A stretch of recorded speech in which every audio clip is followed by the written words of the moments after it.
There is nothing God doesn't know about your life. You may know the past and present, but God also knows the future. Choose today to walk securely, not in what you know, but in what you believe. I don't know. Only God knows where the story ends, for me, but I know where the story begins. It's up to us to choose whether we win or lose, and I choose to win. Only God knows hearts, and so only He can say, in truth, I know how you feel. Let me remind you that this is God's universe, and He is doing things His way. You may think you have a better way, but you don't have a universe to rule. God sometimes answers our prayers by giving us what we would have asked, for had we known what He knows.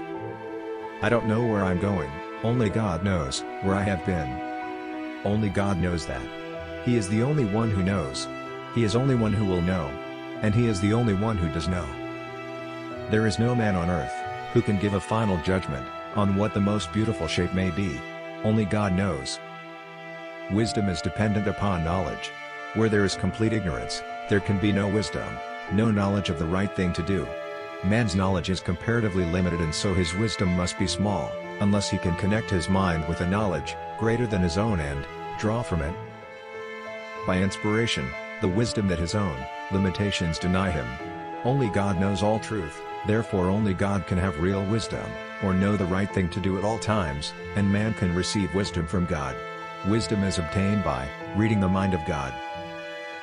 He recognized her despite the uproar, through his tears of unrepeatable sorrow, at dying without her, and he looked at her for the last and final time with eyes more luminous, more grief-stricken, more grateful than she had ever seen them in half a century of a shared life, and he managed to say to her with his last breath, only God knows how much I loved you. Patience is tied very closely to faith in our Heavenly Father. Actually, when we are unduly impatient, we are suggesting that we know what is best, better than does God. Or, at least, we are asserting that our timetable is better than His. We can grow in faith only if we are willing to wait patiently for God's purposes and patterns to unfold in our lives, on His timetable.